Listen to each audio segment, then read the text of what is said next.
युग युगांतर से ब्रजधाम में कान्हा से जुड़ी अनंत कथाएं हैं। अध्यात्म के अनुसार भगवान श्री कृष्ण को 16 कलाओं से सुशोभित प्रेम का पूर्ण अवतार माना जाता है। इनका जन्म मथुरा में तो वृंदावन इनकी क्रीड़ा स्थली रही। कालांतर में इनकी भक्ति और प्रेम के वशीभूत होकर राधा, सूरदास और मीराबाई जैसी अन्य भक्त हुए। इनमें से किसी ने कृष्ण को प्रेमी भगवान तो किसी ने पति रूप में स्वीकार किया। कान्हा के कई भक्त ऐसे हुए जो मन में कृष्ण भक्ति और सेवा भाव के अलग जगाए देश विदेश के कोने कोने से वृंदावन आ पहुँचे। किसी ने कृष्ण भक्ति में ही अपने आप को लीन कर लिया तो किसी ने असाहों में प्रभु की छवि को निहार कर उनकी सेवा करना ही भगवान की भक्ति के तुल्य समझा। इन्हीं में से एक है वृंदावन के परिक्रमा मार्ग स्थित रमन रीति में निवास करने वाली श्यामा दासी। दीन सबन को लखत है दनहि लखे न कोय, जो रहीम नहीं लखे दिन बंधु सम होए। यूँ तो श्यामा दासी कोलकाता के कलना जिले के ओमरिका की रहने वाली हैं और प्रभु भक्ति की प्रेरणा इन्हें अपनी नानी मनोरमा से मिली। नानी हमेशा कृष्ण भक्ति में लीन रहती थीं। इनके पिता पुलिस विभाग में थे और पुलिस की नौकरी छोड़ने के बाद फल और सब्जी का व्यापार करने लगे। बचपन से ही अपनी नानी को कृष्ण भक्ति में लीन देखकर मन में कई सवाल पैदा हुए और छोटी सी आयु में उन्होंने अपनी नानी से पूछा कि कृष्ण कौन है जिनकी आप इतनी भक्ति करती हो। तब नानी मनोरमा ने बताया कि कृष्ण संसार और सांसारिक प्राणियों के जीवन का सार है। कृष्ण ही आदि हैं और कृष्ण ही अंत हैं। नानी की इन प्रेरणास्पद बातों को सुन शिल्पी कृष्ण भक्ति से अभिभूत हो गई और उन्होंने प्रभु भक्ति में लीन होने का मन बना लिया। इसके परिणाम स्वरूप उन्होंने 10 वर्ष की आयु में अपना घर छोड़ दिया। घर छोड़ने से पहले गुरु सनातन दास ने इन्हें गुरु दीक्षा प्रदान की और तभी से ये अपनी बुआ तुलसीदासी और भाई रघुनाथ दास के पास मन में कृष्ण भक्ति और सेवा का भाव लेकर वृंदावन आ पहुंची। कालचक्र की गति के साथ असहायों के प्रति इनका सेवा भाव भी बढ़ता गया और सेवा को ही इन्होंने प्रभु भक्ति मान लिया। आज श्यामा दासी असहाय वृद्ध महिलाओं के लिए कोलकाता, उड़ीसा, बिहार, उत्तर प्रदेश, राजस्थान और हरियाणा में कई आश्रमों का संचालन करती हैं।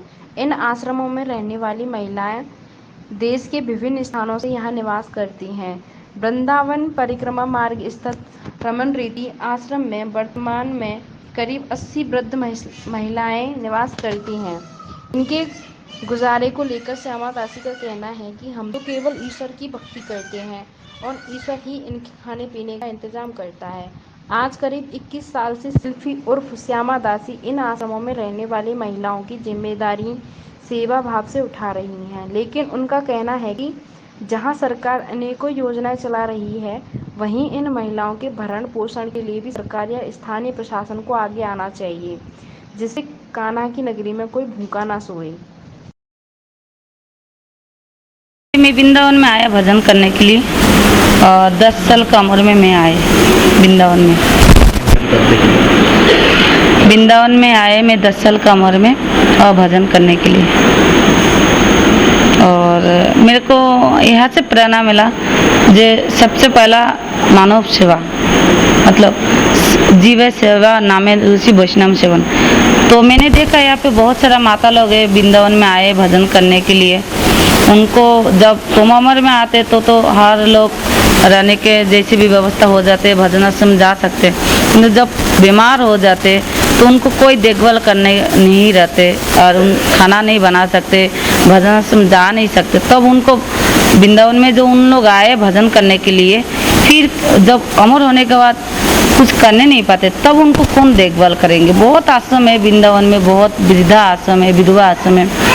तो मैंने देखा, मैं भी कुछ आश्रम में रहे हैं वृंदावन में, तो मेरे को लग रहे थे उनको और अच्छी सेवा होना चाहिए।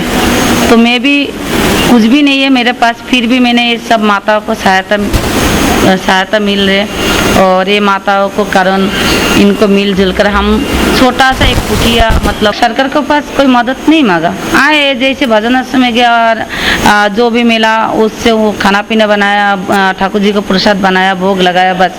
अभी इसमें से बहुत सारा माता है जो वृंदावन में आए 50-50, 60-60 साल हो गया और भगवान को भजन के लिए आए। अब वो खुद खाना नहीं बना सकते, भजन करेंगी, भजन तो कर सकते, खाना नहीं बना सकता। जब पेट में कुछ नहीं है तो भजन कैसे करेंगी। तो वृंदावन में आया, वृंदावन दर्शन करने के लिए। और मेरा जो नानी है, मेरा जो गुरुजी है, मैंने भागवत में भी सुना वृंदावन में बहुत अच्छी है, यहाँ पे भजन भगवान है। तो मैं भगवान के लिए भजन करने के लिए आए। और सबसे बड़ा बात है, मैं भगवान को इतना अच्छी जानते हैं जो भगवान हमारी साथ है, और वृंदावन में आएंगे तो भगवान का दर्शन मिलेंगे। जैसे दुर्गा है, जैसे शिव भगवान है, हम लोग भगवान मानते थे, विष्णु भगवान को भगवान मानते थे। और जे राधा कृष्ण, ये मैं हर दिन जानती थी, ये हमारे मामा मामी है। तो जब मैं वृंदावन में आए तब मैं देखा ये भगवान है और श्री कृष्ण है। तो उसी टाइम से, और जब भी मैं कोई संकट में, हम बचपन में भी कोई संकट में पड़ते थे तो मामा को रूप से आवाज़ देने से कैसे भी करके हम लोगों को, ज़्यादातर जो आसी माता के अंदर से 10 माता जी जो है भजन के लिए, सब माता जी को दुख है, बेटा ने, बेटी ने, कि बहू में, कि पति ने, जो उनको निकाल दिया। और आप देख सकते, मैं आपको एक दिखा रहा हूँ, अभी कुछ दिन पहले मैंने फेसबुक में थोड़ा, इनको बेटा ने, इनको ये सब देखिए, अभी आप देख सकते हैं, देखिए शेर फट दिया।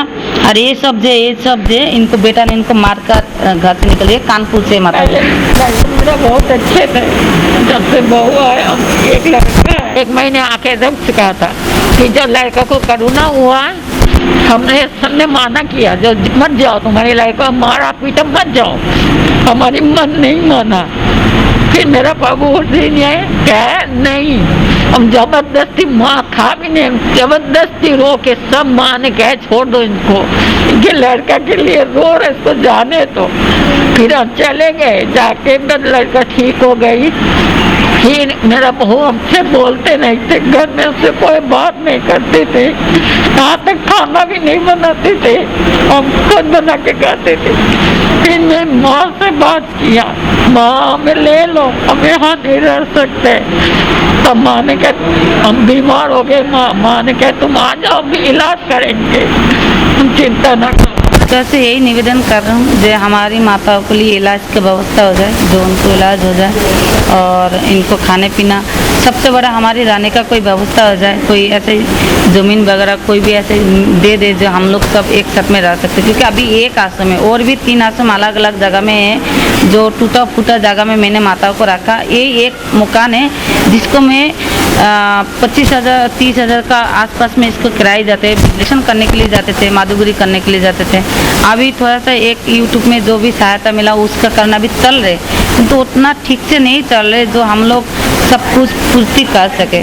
सब लोग मिलकर सहायता करेंगी तो हो सकते हैं ये रेंट भी ठीक से दे, सब सरकार भी मदद कर, और भी सब लोग मदद करेंगी तो हो सकता है हमारे लिए एक माताओं के लिए एक आश्रम बन जाए, जिसमें चारों जगह को माता एक साथ में रख सकते हैं। क्योंकि अलग अलग जगह में रखा हुआ, अलग अलग जगह में रह रहे, इन लोग सब तकलीफ में है।